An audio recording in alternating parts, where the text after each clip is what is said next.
I've added a lot of items to Minecraft, and I've even made quite a few tutorials explaining how to do it. Unfortunately, due to changes that Mojang has made once again, I have to redo this tutorial for the fourth time.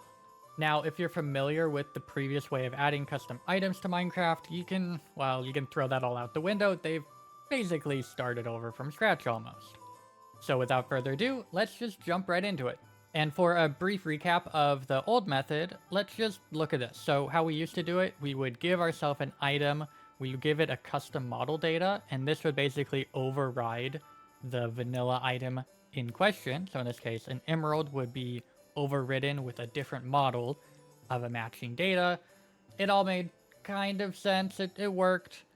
And yeah, you can see that this command doesn't even work at all anymore. You are able to update the custom model data command to this slightly different format. And while this command is valid, the actual method to get the model to display doesn't really use custom model data anymore. And so we can kind of just throw that away. Okay, so if we aren't going to be using custom model data, what are we going to be using?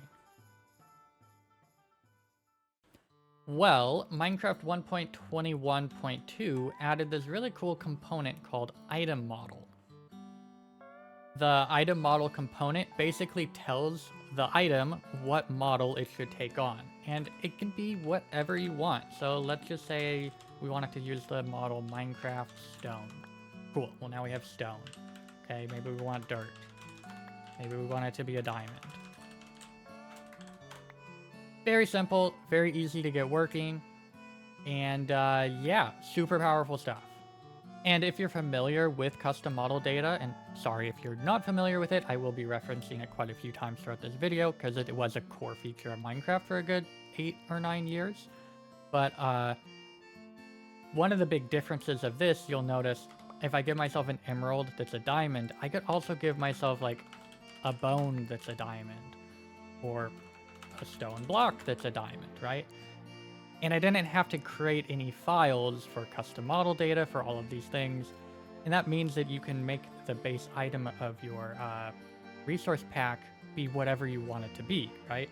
It doesn't need to be something related to custom model data. And so this is about as close as you can get to creating a new item currently, because we're not really having to replace anything. We're just using whatever base item we want as a base, but it's not replacing it in any way, shape, or form. And I'm only bringing that up because with the old custom model data, you had to worry a whole lot about compatibility between resource packs. Let's say that someone made an emerald, and then someone else made an emerald. Well, they're going to conflict with each other, and you'd have to do some stuff like merging them together and stuff. It was a huge pain. Long story short, this doesn't have any of those restrictions. Anyway, all that to explain that item model is really cool. That's what we're going to be using. And yeah, that is like the core concept behind this whole method. So onto the important part with item model. You'll see that with the item model component, we have obviously the component, we had to define its item model, and then we just, in quotes, say what model we want it to go to. And I've been using Minecraft diamond, Minecraft stone, Minecraft whatever, right? But you could set this to whatever you want. So let's say we have tutorial and we have a tutorial custom sword. This item currently doesn't exist. We'll make it, but we could give this to us, and the game's going to be looking for a model that is in a resource pack with a tutorial folder and with a model of custom sword. Currently this doesn't exist, so we're just getting a purple and black cube, but this is the basis of actually adding the custom items. So that's what we're going to be doing. We have a give command. We give ourselves whatever item we want as the base. This could be an emerald. This could be a sword if we want it to behave like a sword. It will inherit the attack damage, the name of the item, all of that fun stuff, which I'll get into later, how you can actually make this look more like a custom item. But yeah. So that's the Datapack side of things. It's really just give yourself an item and give it the item model component and then point it to your resource pack. Yeah, so let's jump into creating the resource pack. So to get started making a resource pack, all we need to do is make a new folder. We can call this whatever we want. I'm going to be going with custom items tutorial, and I'm just going to date this for Minecraft 1.21.4. You can, of course, name this whatever you want your resource pack to be. And then we just need to add some stuff into here. Okay, so the three things that we have in here, we have our pack.png. This is going to be the image that shows up for your resource pack. It just needs to be a square image. And then you have your pack.mc meta. The pack.mc meta is basically just a text file that will tell Minecraft that what it's looking at is in fact a resource pack. And then finally, the thing that we need in here is a folder named assets, and that is assets with an S at the end. From here, you'll want to make a new folder, and you can call this whatever you want. This is going to be the namespace. And so all of your items in Minecraft are going to be referencing this. So when I have tutorial here, that is the folder name that the tutorial in the give command of my custom item is going to be referencing. So if you named this something else, just make sure that in your give command, it matches with what you wrote down in your resource pack. Inside of your tutorial folder, you need to make 3 more folders. You need to make one called items, that is items with an S at the end. You have one called models, again, that is models S at the end. And then you have textures. So all 3 of these are plural. And then inside of your models folder, you want a folder called item. And then we can actually just copy this because we also want another folder called item inside of our textures folder. And that's all for step 2. All we've done is set up our resource packs folder structure. So we should still be on a purple and black cube in Minecraft. Haven't really made any progress thus far. However, we are good now to move on to step 3. Okay, so step 3 is when I tell you that I did lie to you just a tiny bit. So when I said that your item model points to a model inside of your resource pack, that is sort of true, but it does it in a roundabout way. And let me quickly explain. Okay, so let's just pretend that we have a resource pack and it has a bunch of models, right? So these are all models. They're for different things. We'll just say that they're for, I don't know, 5 different TNT. Who really cares? And now we've given ourselves an item. This is going to be our custom emerald or whatever. And it has the item model data component. Well, you would think we could just like point to one of these models, right? And be like, okay, you should be this TNT model. Or you should be this TNT model. However, as of Minecraft 1.21.4, because it used to work like that actually, Mojang added a bit of a middleman to this step, and that is known as an item model definition. So that's going to be this guy here, and so we point to this guy, and then it will point to whatever model that we want. So there's an extra step in the process. However, the reason why this is actually kind of a cool thing is that we can point to this guy, and then based on conditions, it can point to multiple different models. And so maybe we have an item that when dropped on the ground uses this model, but when in your hand uses this model, and when worn on your head uses this model. Could be pretty useful. I actually haven't found a single use case for it, but I'm sure that someone could totally find a way to use that. Long story short, we just need to make an item model definition and then some models to actually point to. So back in our folder structure, we can actually create that item model definition. I'll be making an item model definition called custom_sword.json. This could be called whatever you want. However, just make sure that there are no capital letters. So none of like this. And also don't have any spaces. Use underscores instead. It will not load if you have special characters, capital letters, or spaces in your file name. Inside of our custom sword item model definition, we just have something very simple. So we have our brackets, we have a model, and then we just say it's a type model. And then the model that we're referencing is this file path here. So we have the namespace of our resource pack. So in this case, that is the folder named tutorial. But in your situations, it would be whatever you named that folder. And then we have the item folder that we made from earlier. This is the one in the models folder. So models/item. And then we have the custom sword model that it is actually referencing. We haven't made that yet. But yeah, that's the model that it is currently trying to reference. So if it wasn't clear, you just rename this to whatever you named your resource pack, and then you just rename this to whatever you are calling your custom model. Oh, and for basically every simple use case, unless you're using a condition, like I mentioned earlier, and I won't be covering that, but if you're just doing this, well, all you have to do is copy this over and over again and rename to whatever the other items you were doing, and you can have as many custom items as you want.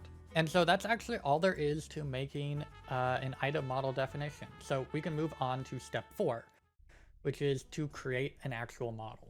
So for the actual model that we're making, we just need to go into our tutorial folder, go to the models folder, go to the item folder, and then we are creating a model here.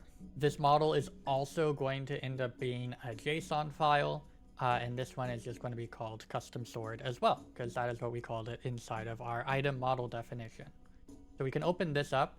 We have our model. Our model will inherit a bunch of stuff from its parent that we can define here. Handheld is for stuff like swords and other weapons and whatnot, but generic is what's used for most items in the game, and it will just influence how the item is actually held. Because this is a sword, I will be sticking with handheld, item/handheld. And then finally, all we have to do here is we define the texture. We say layer 1 of the texture, or layer 0 of the texture should reference tutorial, and then the item folder, and then look for a texture called custom sword. And so again, this would be whatever you called your resource pack, and then this would be the name of the texture that you are creating. And so really that's all there is to actually making the item model. Just make a model, and your item model definition will reference it. And if you've done that all right, it will be looking for a texture that is, well, currently doesn't exist, but once you have it, will look really cool. And so at this point in the process, we can actually try this. And so we can give ourselves a stone sword. Doesn't matter what the base item is, as long as the item model is our pack name and then the name of the item model definition. So tutorial custom sword. And at this point, if you've set up everything correctly at this point, you will end up having a purple and black plane as opposed to the cube that we used to have. This is basically telling us that Minecraft has successfully found the item model definition. It's also successfully found the model. It just doesn't know about this texture because it doesn't exist yet. So it knows it should be an item, so it's flat like the item. It just doesn't have any textures on it. So once we add the textures, it will be good to go. So let's do that. Okay, so adding the textures is really easy. So we just navigate to the textures folder, go to the items folder, and we just paste the texture that we already made. Jokes aside, you would just want to make a texture here. You can use any image editor to do so. For example, my go-to is to use paint.net, which by the way is not a website, it's a program. But as long as this is a square image, ideally 16 by 16, you are good. And so our model was looking for a texture with the name of custom sword. So we have custom sword. It needs to be a .png file, and then it actually should just all be working. So we can go back into Minecraft and see. So upon reloading the resource pack, you will see that I do in fact have this custom sword. It doesn't do anything, but I have a custom sword. Okay, so that wasn't that complicated, pretty simple. Let's do it again, but for a 3D model this time, which is actually basically just as simple. So the first step is to install a tool like Blockbench. I highly recommend downloading it if you have any interest in making 3D models for Minecraft. And we can just click the Java block and model and create a new model. And then we can name it whatever we want. Again, just don't use capital letters and you'll be good. So let's just call this like 3D sword or something like that. I don't know. From here, we can just actually do some modeling. So we just use the program to, model some stuff. Let's just quickly make roughly a sword shape. I don't know, something like this.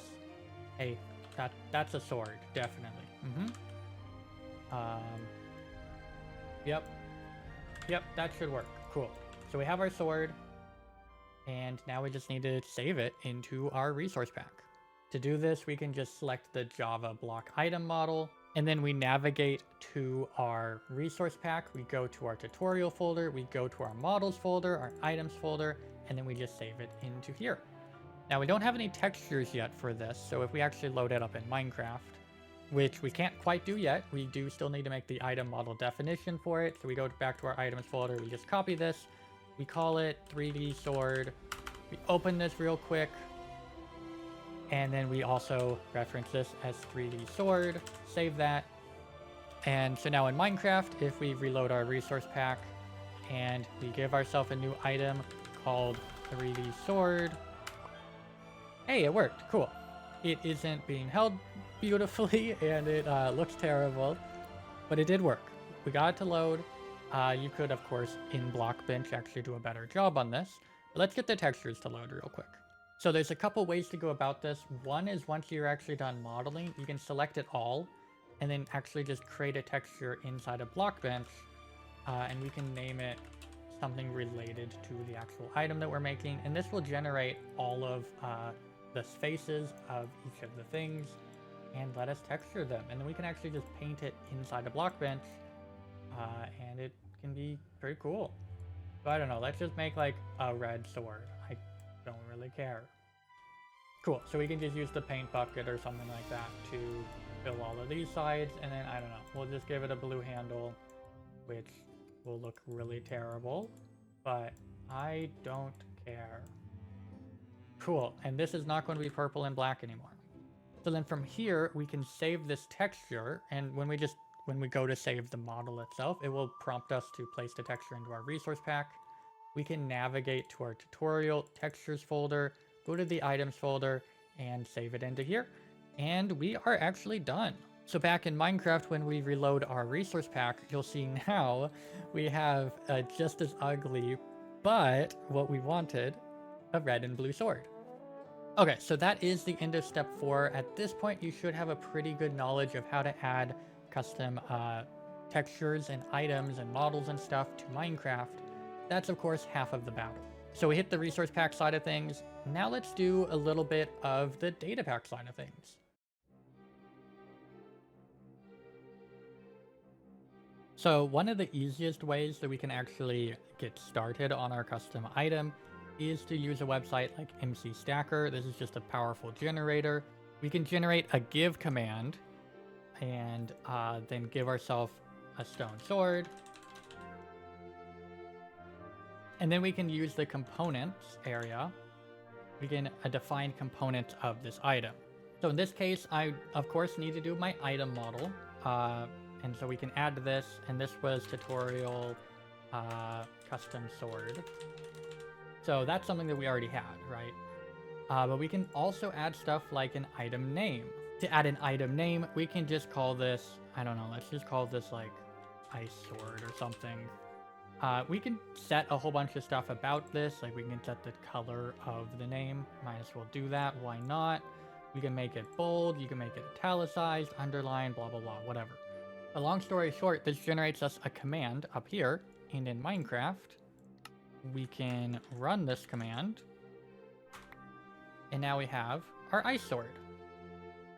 There are plenty of other useful components, far too many for me to get to in this tutorial, but some of the most useful ones are stuff like attribute modifiers, and this lets you do stuff like give your sword or whatever you're making an attack damage to it, or give you movement speed, set your scale. It can do an insane amount of things, so it's a pretty good starting place if you're looking to make something. But yeah, like I said, there's a huge list of things. Definitely just look through them, and the wiki will also explain, of course, what they all do. And so technically that would be all you need to know about making custom items. At this point in time, though, making custom recipes is actually remarkably simple, so I'm going to do a quick dive on how to actually do custom recipes, and then also going to do a very brief dive into how to actually code some abilities for them.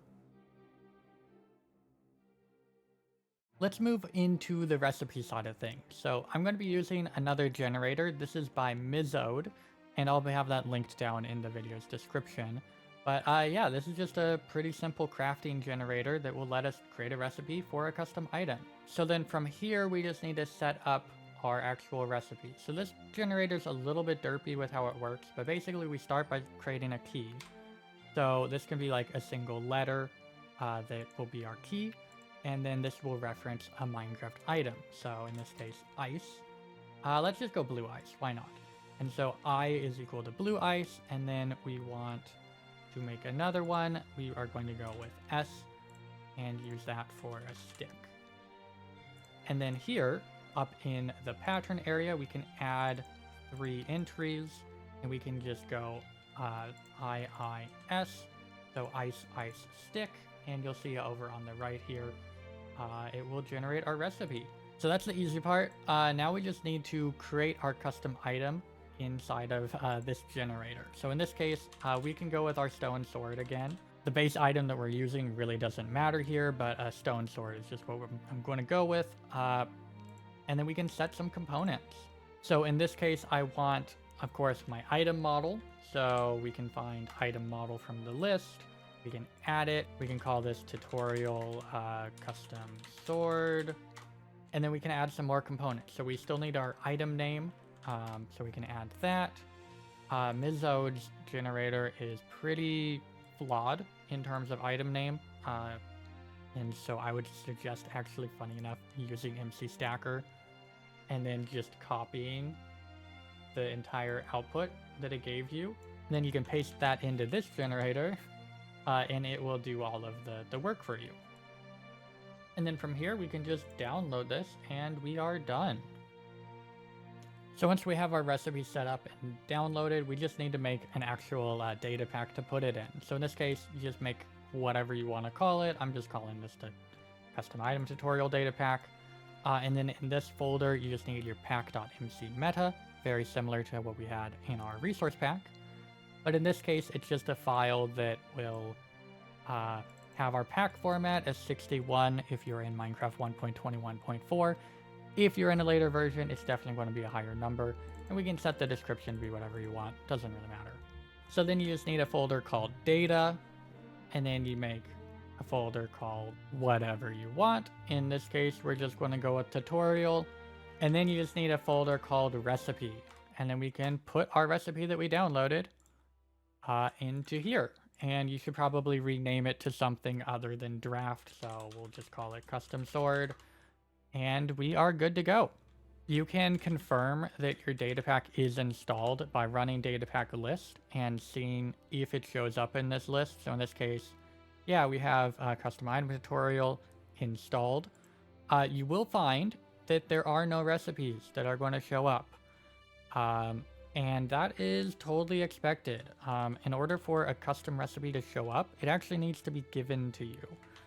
And so in this case, you can run something like this. So recipe give yourself tutorial custom sword. That is, of course, what we called the recipe. And now the recipe will, in fact, show up. And if we hover over the item, you'll see that it does, in fact, have the model that we made and has the name that we set up. And so generally, if you have a bunch of recipes to give, you can just put like a command like this in your Datapack's tick or load function. Generally better to put it in your load function. There are some downsides though. So I'll let you guys figure that out, but you just need a way to be giving the recipes to all of the players. So the main barrier to actually being able to do something with a custom item is detecting if you're using the custom item, right? And so to do that's actually really simple. So we can just create a new folder in our tutorial folder in our data pack called predicate. And then we create a file in here. It's a JSON file. And you can call this whatever you want. I'm just going to call it holding custom sword. And when we open this, you'll see that we have a somewhat complex looking file. But this was just made by a generator. So it's pretty easy to throw together. The most important part of this is that this is basically checking if the entity that is myself, it has the equipment in their main hand that has a component of item model with the tutorial item model that we set up earlier. And so in Minecraft, to actually run this, all we have to do is execute if a predicate, and then we just check for the predicate name. So in this case, tutorial holding custom sword. You'll see that this will pass for all of these ones, and it will fail for the ones that don't have the model, right? So fails on anything but the thing that actually has our model. Now to actually create this, I used a different generator by Mizode. And in this case, I just set up entity properties, entity this, and I did an equipment check. You can choose like the main hand, you could go offhand, you could do any of the body slots, and then you just look for the component of the item model. It's really simple and should be straightforward.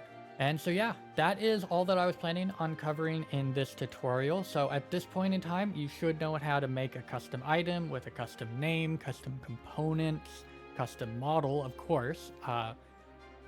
And you have at least an okay understanding of how you could potentially detect that the player is using your custom item. And of course, you can also craft it. So that should be a pretty good start to making custom items. Well, that's all I got. So if you found this tutorial helpful, please leave a like on the video and hit the subscribe button for future tutorials. I plan on remaking, well, all of the ones that I had previously made because Mojang they broke everything. So yeah, stay tuned. Lots more tutorials coming your way. And I'll see you guys all in the very next one. Thanks for watching.